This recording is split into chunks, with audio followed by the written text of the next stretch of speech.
Exploring Tomorrow.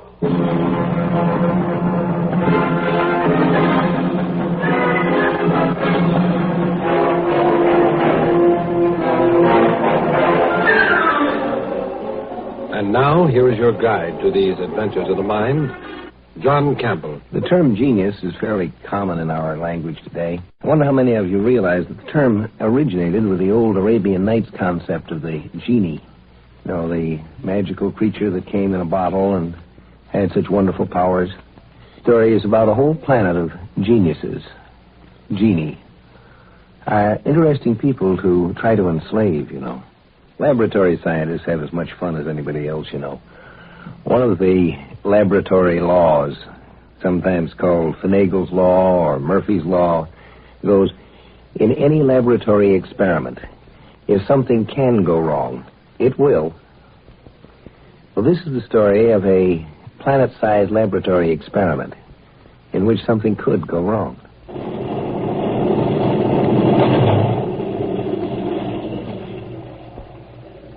Professor Heim to His Excellency Marshal Gorham.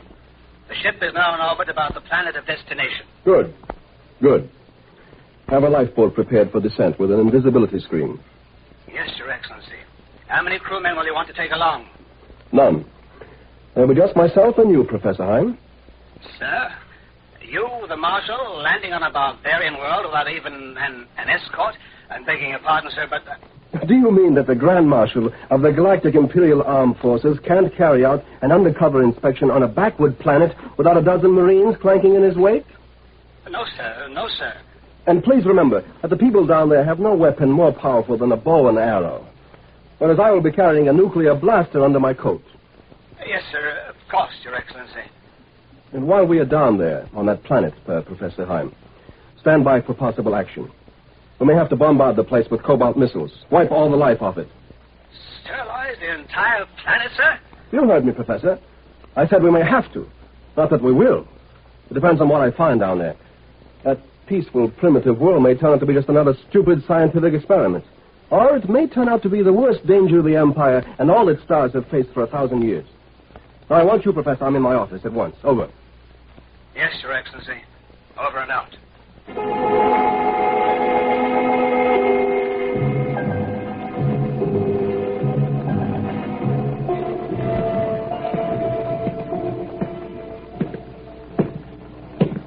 Oh, there you are, Professor Heim.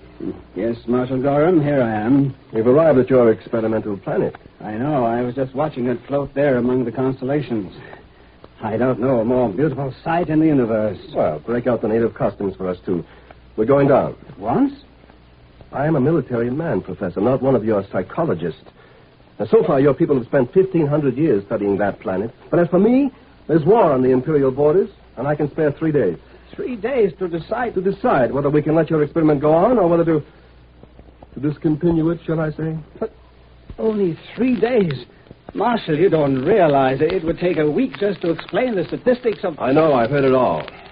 1,500 years ago, the Psychological Research Foundation decided to learn what makes human history tick by running controlled experiments.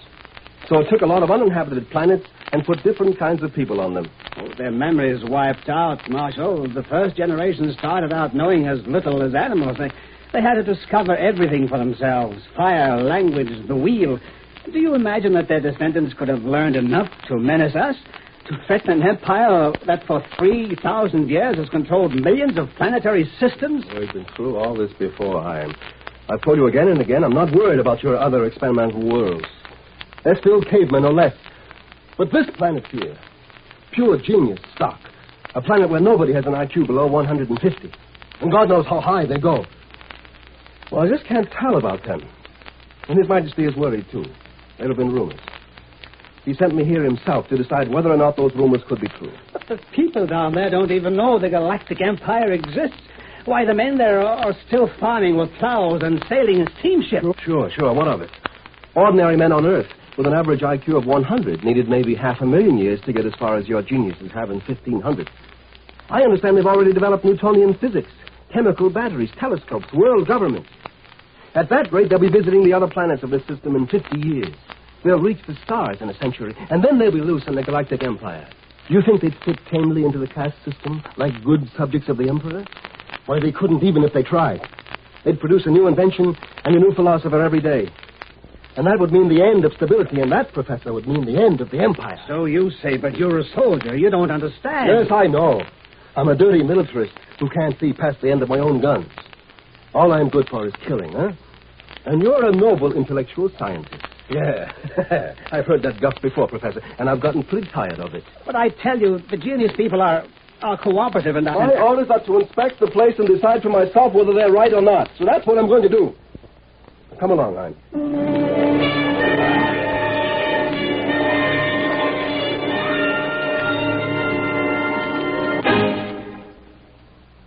Exploring Tomorrow continues in just a moment. When driving, luck can stay with you for years. But on the road, it can leave you in a split second, a tragic split second. So drive carefully. You will live longer, and you will arrive alive. There's been considerable discussion of what constitutes good and evil over the last few millenniums. But, you know, there's an interesting comment someone made. I don't know where it did originate. Melodrama is the conflict between good and evil. And tragedy is the conflict between good and good. When two good men, each with a good point to make, get into conflict, that's where real tragedy starts. All right, Professor. I've got the lifeboat into the atmosphere and leveled off. So where do I head now? Hi. Wake up, you wool-headed dreamer. I'm sorry, Marshal. I was thinking, looking out the porthole and thinking. What about? How lovely the sky is. So blue. And the land below, mountains and forests and hopeful young farms. Oh, no, a poet yet. Well, I'm thinking about my job of inspection. Where shall we go? Fly northeast for 700 kilometers and you'll find this planet's largest city. It's also the capital of the world government. That'll do. I should be able to observe a pretty good cross-section of the genius race. Do you seriously believe you can decide the fate of an entire world on the basis of what you see in one city? How do you expect to learn anything even there? You don't speak any of the local languages, not even the international one that developed. You'll talk for both of us. We'll claim to be visitors from a long ways off, the opposite hemisphere. We'll just wander around town for a couple of days, and I'll get the feel of the place. You mean you decide whether these people live or die just on the basis of a hunch?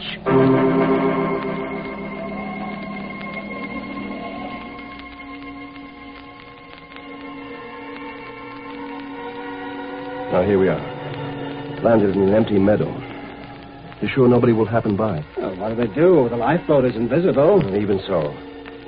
Well, we don't want the genius people learning the truth, do we, Professor? No, of course not. On that, you and I do agree. But my own motive is that I don't want to spoil the experiment. Come on, let's get moving. We'll have to hike into the city.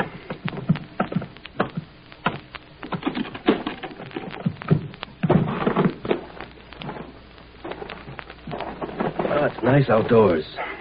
Sunshine. I don't know when I last breathed air that didn't come out of a tank. And you turn all this into black radioactive ash. Come on, I said, let's start walking.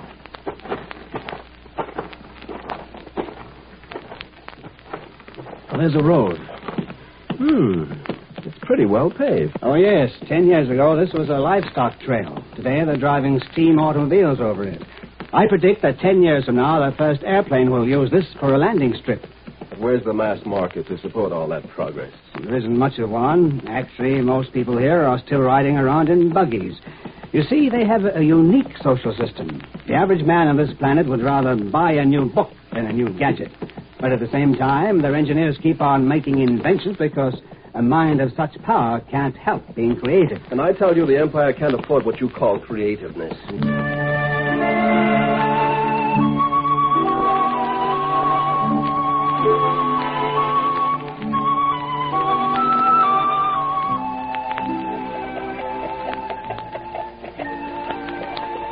So this is their biggest city. Right. There are about 1 million people in it.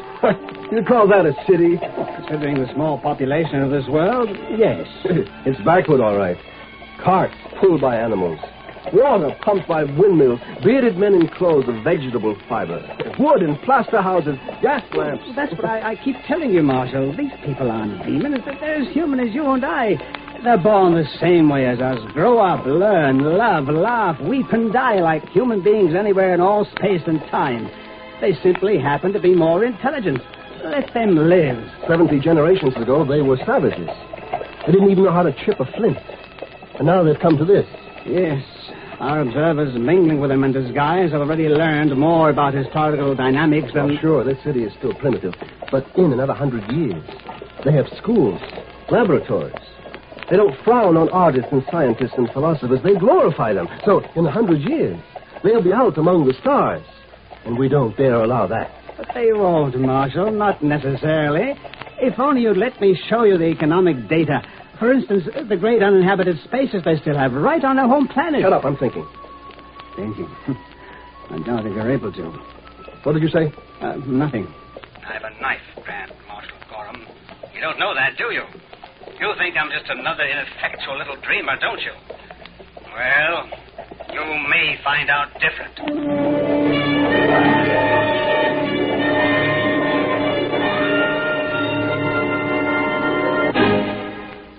If by militarist we mean someone who believes that it is necessary to use physical force to carry out, to implement a theory, a belief, then it looks to me like Professor Heim has become a militarist.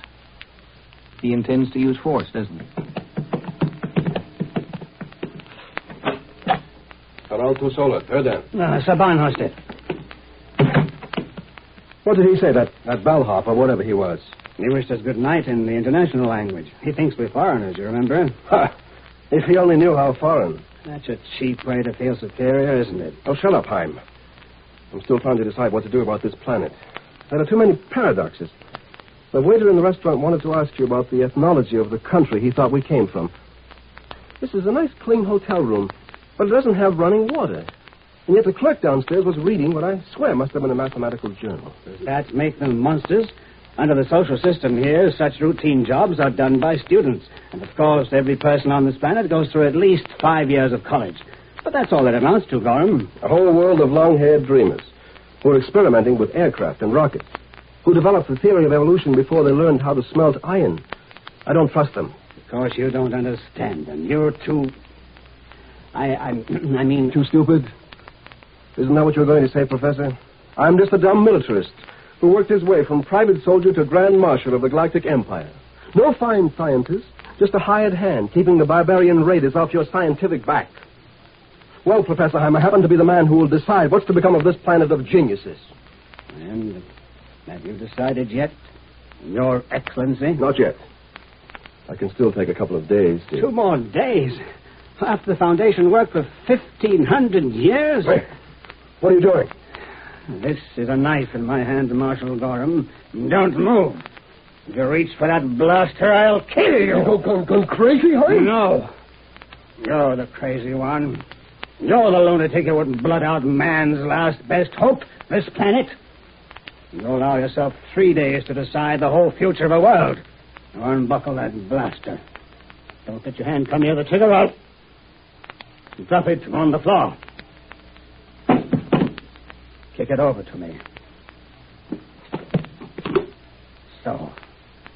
Now I've got you where I want you. But, Professor, I haven't decided anything yet. I might decide this experiment is safe. I might still report to the Emperor. There's nothing to be afraid of. He can forget your race. You might, but I know you won't. I'm going to kill you, Marshal Gorham. I'm going to report to the spaceship captain that you died accidentally, and then I'm going to hope that the next Imperial Inspector will be more reasonable. Look out! Stand back, you fool! Don't! I only stabbed you in the arm that time, Marshal Gorham, but you're in a corner now. I'll get you this time. Clo, Veridan! Go along, or I don't go along, you wreck. Ustanik, Sholti, Clo! You spoke their language. You already know the language of this planet. The attendant has the key, of course. He's coming in. Drop that knife, Professor Heim. He's a husky chap. Shalom. Yai. Take la oderet. Drop that knife, I said, Professor. Yes, of course. Sit down, Heim. You look more shocked than I am. Gavla no ma, Jordan.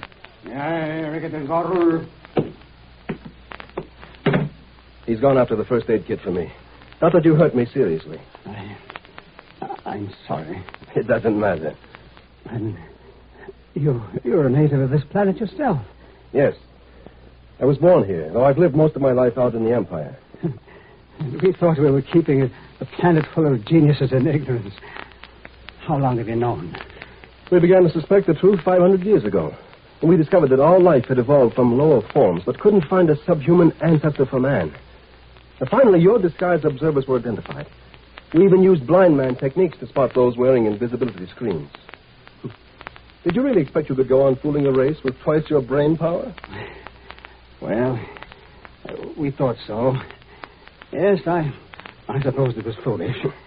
Some of us wormed our way into space as stowaways or in disguise, that sort of thing. People here live quietly, so as not to give the show away. We don't tell our children the truth till they're old enough to keep up the pretense. But meanwhile, for the past 300 years, our agents have been out in the Empire, learning everything you know, posing as citizens, working up into the key positions of your government. We can do that by sheer merit. Yes, obviously you can become imperial marshals. Quite. And when the Emperor got suspicious, he sent me, his trusted soldier, a notorious anti-intellectual, to check up for him. Naturally, I was going to give this planet a clean bill of health, but I had to string you along first to make it look good. Evidently, I put on a better act than I had planned. And now that I know your secret? I'll have to report that you were accidentally killed here, Professor. But don't worry. All you have to do is spend the rest of your life here as one of us. I don't think you'll mind that. Oh, no, not personally. I'd enjoy it. I used to envy the people on this world. But when your race, I mean, when you've completely taken over the Galactic Empire from within, what do you plan to do? Well, we'll remodel it, shall I say. I'm afraid you wouldn't understand exactly what we intend to do. It's a little beyond your grasp, but it will be for the benefit of the ordinary galactic citizen, too. The poor, backward, benighted galactic empire.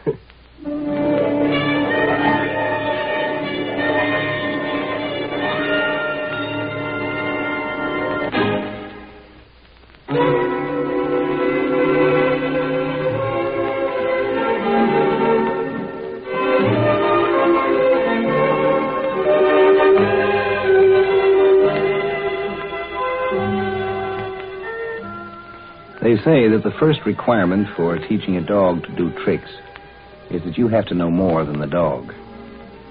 If you want to teach a planet full of geniuses to do tricks for you, first make sure you know more than the geniuses.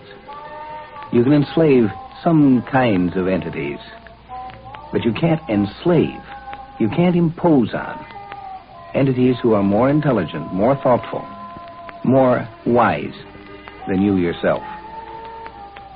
What will happen is they'll turn out to be helping you in disguise.